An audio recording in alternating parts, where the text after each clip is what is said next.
नमस्कार मंडळी, स्वागत आहे तुम्हा सर्वांचं पुन्हा एकदा आपल्या नवीन ब्लॉग मध्ये। तर आता 5:45 वाजले ते आणि आम्ही निघालोय परतीच्या प्रवासाला, म्हणजे उटी ते डायरेक्ट तळेगाव दाभाडे। आता बघूयात किती तासांचा प्रवास होतोय हा। म्हणजे बॅगा वगैरे रात्रीच पॅक वगैरे करून ठेवलेल्या, त्याच्यामुळे आता गाडीत भरून ठेवल्या ते आणि आता जस्ट पोरांना उचलायचं गाडीत ठेवायचं असं चाललंय आमचं। बरं एकदा चेक करून येतो आम्ही। बरं बरं, काय राहिलंय का इथं पण नाही काय दिसत आहे काय राहिलेलं। तसं सगळ्या वस्तू भरून ठेवलेल्या, पण नजर चुकीने जर एखादं काय राहिलं असेल तर म्हटलं पाहून घेऊ आपण। चला, थंडी आहे बाहेर। शरा ताई टोपी घाला, गौरवाई झोप आली हा। चला चला चला, बाहेर थोडस उजेडायला लागलेलं आहे, तसा अंधारच आहे। धुक पसरलेलं आहे। गादी नाही ग, हाय तशीच आहे। पाहून ते गाडी नीट कर बरं। तरी तर आमचं आता गाडीमध्ये सामान भरणं चालू आहे। बसत नाहीये काय? चला जा गाडी जाऊन बस, बाहेर थंडी आहे। जा जा पण, तरी ब्रेड्स घेऊन जा। जा जा गाडी जाऊन बस। पाहू ती गाडी नीट करा पाठी मागची। तर बघा रात्रीची उटी कशी दिसते। थोडस धुक्याचा पाऊस आहे हा, धुक भरपूर आहे। चला, साऊ झोपेतून उठलेली आहे, बटर झोपलेलंच आहे। गणपती बाप्पा। तर आम्ही आता इथून उटी मधून निघालेलो आहोत। तर आता नॉन स्टॉप प्रवास करायचं ठरलेलं, त्याच्यामुळे सकाळ सकाळच आम्ही निघालेलो। तर आता सकाळचं वातावरण इतकं थंड होतं ना, म्हणजे आपल्याकडे जेव्हा 30 ते 35 डिग्री असतं ना, तर इथं 10 डिग्रीपर्यंत होतं, म्हणजे प्लसमध्येच होतं, पण थंडावा खूप होता। आणि जस्ट सूर्य उगवतच होता, त्याच्यामुळे पूर्व दिशेला पूर्ण अशी लाली पसरलेली आणि एकंदरीतच दृश्य खूप छान दिसत होतं। तर आता संपूर्ण घाट उताराचा रस्ता होता आणि मेन म्हणजे खूप मोठं जंगल आहे। आणि आता म्हटलं पाहूयात निदान ह्या जंगलामध्ये तरी आपल्याला थोडेफार कोणते वेगळे प्रकारचे प्राणी पाहायला भेटतात की नाही ते। कारण जेव्हा कर्नाटकमधून तमिळनाडूमध्ये बाय रोड आपण यायला निघालेलो ना, तेव्हाही खूप मोठं जंगल होतं, पण त्या जंगलात माकडांव्यतिरिक्त कोणतेच प्राणी दिसले नाहीत। कारण की बोर्ड तर खूप होते, म्हणजे खूप प्राणी दिसतील वगैरे असं त्यांनी प्रत्येक ठिकाणी लिहिलेलं होतं, पण दिसले नाही। तर चला आता पाहूयात इथं आपल्याला दिसतायत की नाही। तर जस्ट घाट उतरून आलेलो आणि फायनली मंडळी मोर दिसलेला आहे, म्हणजे प्राणी दिसायला सुरुवात झालेली आहे। आणि तिकडे पाठीमागे दिसतंय ना, तर हरणं पण होती, म्हणजे काही काही मोठी शिंगांची होती, काही छोटी शिंगांची होती। म्हणजे ना हरणांची फॅमिली नव्हती, तर डायरेक्ट असे कळपच्या कळप असायचे आणि जास्त करून हरणच होते। आणि म्हणजे आम्हाला सगळ्यांची इच्छा होती की वाघ भेटावा, पण जाऊ दे, जे भेटले तर ते आपण पाहूयात। तर जंगलात थोड्याशा लांब अंतरावर हत्ती पण होता, एक मोठा, म्हणजे एक हत्ती, हरण, मोर आणि वेगवेगळे असे नाही का लांडोर वगैरे असे पक्षी दिसलेले।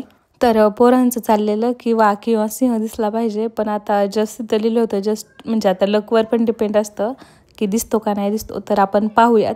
तर झालं असं की म्हणजे नाही का पुढं वाघ किंवा सिंह दिसावं यासाठी, आणि पोरं झोपलेली म्हणून पाहुण्यांनी मोबाईलचा कॅमेरा ऑन केलेला आणि जस्ट आपला व्हिडिओ बराच वेळ आमचा चालूच होता, पण काही वाघ वगैरे दिसला नाही।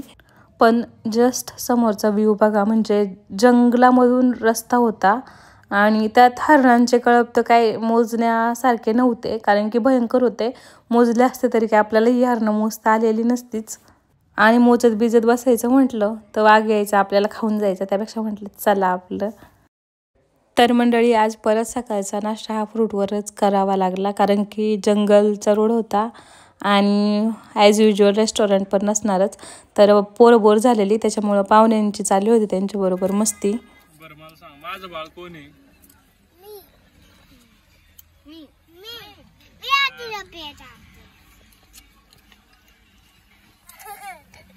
तू नाही माझं बाळ? ऐका, एक प्लॅन करू, जो सगळ्यात पहिले माझी पी घेईन ते माझं बाळ। अरे कोण विनर झालो?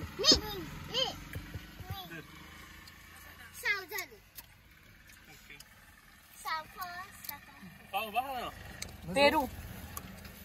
तर सगळ्यांनी पेरू वगैरे खाल्लो आणि निघालो परतीच्या प्रवासाला. म्हणजे जसं महाराष्ट्राजवळ येत होतं ना तसं मला तसं समाधान होत होतं की नाही का आता आपण आपल्या भागात. तर साऊथ इंडियन खाऊन मुलं कंटाळलेली, त्याच्यामुळे आता महाराष्ट्रीयनच दुपारसाठी जेवण पाहिजे होतं. मंडळी उटीवरनं निघालो होतो 5 वाजता. आता 2 वाजले, ते एकही रेस्टॉरंट व्यवस्थित भेटलं नव्हतं, म्हणजे नव्हतंच. तर त्याच्यामुळे आता 2 वाजले ते आणि कसं बसं एक रेस्टॉरंट भेटले. तर म्हटलं चला आता जेवण वगैरे करून घ्यावं. सकाळी नाश्ता तर काही झाला नव्हता.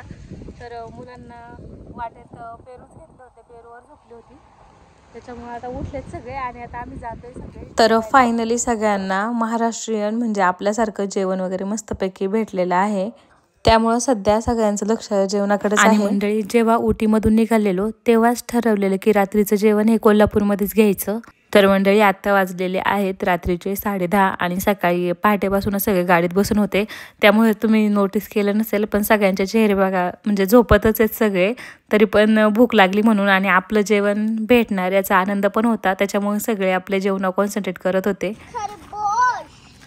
तर मंडळी मस्तपैकी आम्हा सर्वांचं जेवण झालंय आणि आता आम्ही निघालोय पुण्याला, सॉरी आमच्या घरी, पुण्यातच म्हणायला.